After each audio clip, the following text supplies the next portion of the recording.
नमस्कार, सर्विलांस खबर में आप सभी का स्वागत है। ज्वेलर्स की दुकान से करीब 1 लाख रुपए की अंगूठी व सोने की ताबीज लेकर ठग हुए फरार। पुलिस छानबीन में जुटी।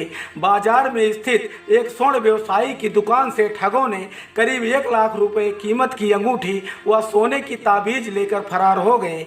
ठगी करने की इस मामले में 3 व्यक्ति शामिल बताए जा रहे हैं। नगर पंचायत के वार्ड नंबर 3 निवासी मोहन पुत्र नरसिंह सोनी की गांधी मार्ग पर सत्यम फैंसी ज्वेलर्स नाम से दुकान है।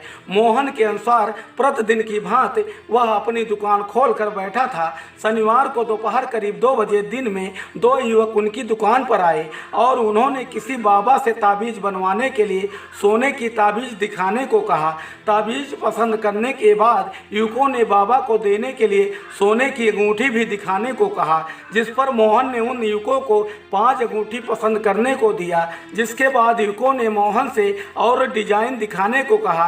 जैसे ही मोहन ने और अंगूठी दिखाने के लिए अलमारी खोला, तभी दोनों युवक मोहन की दुकान से 5 अंगूठी और सोने की ताबीज लेकर भागने लगे। मोहन जब तक बाहर निकलकर उनको रोकना चाहा, तभी बाइक पर बैठकर एक युवक उन दोनों को बाइक पर बैठाकर अंबारी की तरफ भाग निकले। मोहन ने दुकान से निकलकर उनका पीछा किया, पर वे भागने में सफल रहे। बीच बाजार में दिन दहाड़े हुई इस वारदात से व्यापारियों में खलबली मच गई है और काफ़ी संख्या में लोग इकट्ठा हो गए। सूचना पर चौकी प्रभारी विजय प्रकाश मौर्य पुलिस बल के साथ पहुंचकर छानबीन शुरू कर दी। मामला आजमगढ़ जिले का है। अरौला थाना क्षेत्र के अंतर्गत माहुल नगर पंचायत के वार्ड नंबर 3 निवासी मोहन पुत्र नरसिंह सोनी की माहुल बाजार के गांधी मार्ग पर सत्यम फैंसी ज्वेलर्स नाम से दुकान है। उक्त मामले की सूचना पर पहुंचे माहुल चौकी प्रभारी विजय प्रकाश मौर्य ने अपने हमराहियों के साथ छानबीन शुरू कर दी है। वहीं दूसरी बड़ी खबर, पुल के टूटने से कई गांव के लोगों का आवागमन हुआ अवरुद्ध। ग्रामीणों में काफी आक्रोश। आजमगढ़ अरौला शनिवार को बिसईपुर गांव में युधिष्ठिर पट्टी कल्होरा मार्ग पर शारदा सहायक खंड 32 के ओवरहेड पर बीते 1 साल पहले जर्जर पुल को तोड़ दिया गया है, जिससे लगभग सैकड़ों गांवों का आवागमन बाधित हो गया है, जिसके कारण ग्रामीणों को काफ़ी दिक्कतों का सामना करना पड़ रहा है। जिसके संदर्भ में शनिवार को समाज सेवी लक्ष्मी चौबे के नेतृत्व में भारी संख्या में आक्रोशित ग्रामीणों ने थाने के सामने विरोध प्रदर्शन किया और तहसीलदार शक्ति सिंह को सिंचाई विभाग से संबंधित पुल का तत्काल निर्माण कराने के लिए पत्रक दिया और 15 दिन में अगर सिंचाई विभाग द्वारा पुल के लिए ठोस कदम नहीं उठाया जाता है तो वहां के किसान भूख हड़ताल पर बैठेंगे। देखिए आजमगढ़ से सर्विलांस खबर संवाददाता शिव जन्म यादव की यह रिपोर्ट। कहाँ के निवासी हैं? गंजी के निवासी हैं। हम एक अध्यापक हैं और हमारी नौकरी अरौला बाजार में विद्यालय पे है।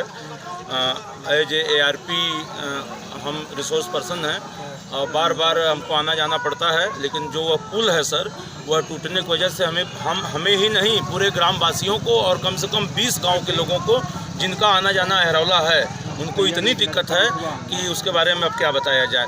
सबसे पहली बात कि गांव के जो लोग हैं, शॉर्टकट रास्ता है, हम लोग रात बिरात कभी भी अपने मोटरसाइकिल से 4 व्हीलर से आ जा सकते हैं, लेकिन वह पुल टूट जाने की वजह से अब हम अरौला से बसही जाएंगे, बसही से कलवरिया, कलवरिया से गंजी, नहीं तो बिसईपुर होकर हम आ जाते हैं। हमारे जो बिसईपुर के भाई साहब हैं वो सब लोग भी फिर बसही जाएंगे तब आएंगे और उस पुल के न रहने की वजह से हर प्रकार की समस्या है। और अरौला से बस्ती भुजबल जो रोड है उसको भी आपके माध्यम से हम कह देना चाहते हैं वो इतना गड़बड़ है कि वहाँ जाना खतरे से खाली नहीं है। और आपके माध्यम से जो भी उसके प्रतिनिधि हैं, जो भी बनवाने वाले हैं, उनसे मेरा निवेदन है कि वह पुल को जल्दी से जल्दी बनवाएं ताकि हम लोग अपना रास्ता उस रास्ते सीधे सीधे जा सकें। और कम से कम 20 नहीं सर, कम से कम 30 से 35 गांव, गहजी से शुरू करके नहीं, खादारामपुर से बरतानी, गहजी, दुर्वासा, भीमलपट्टी, गढ़वा, अरुसा, बाकलकोल, बिसईपुर, छितौना, दमदियावना, यहाँ तक कि कुसमारा बिलारी के लोग भी उधर से आते हैं, समरी सोनरी से, तो बस आपके पुलिया से होकर के उसी रास्ते आते हैं। तो वह रोड, उस रोड का बनना बेहद आवश्यक है, बहुत ज़रूरी है सर। अगर यह बन जाए तो ग्राम सभा के लिए बहुत अच्छा होगा और हम लोग जनप्रतिनिधियों से और आप लोगों के माध्यम से चाहते हैं कि हम लोगों की बात कौन सुनेगा, मीडिया से इसलिए कहा जा रहा है कि आप लोग उसको कहिए और जो भी उसको बनवा सके वो बनवावे, क्योंकि वो पुल आज से नहीं, जब हम लोग बचपन में थे तो वह पुल हम लोग उससे आते जाते थे। आज उस पुल के बिगड़ जाने से, टूट जाने से बहुत ही प्रकार की समस्याओं का सामना करना पड़ रहा है।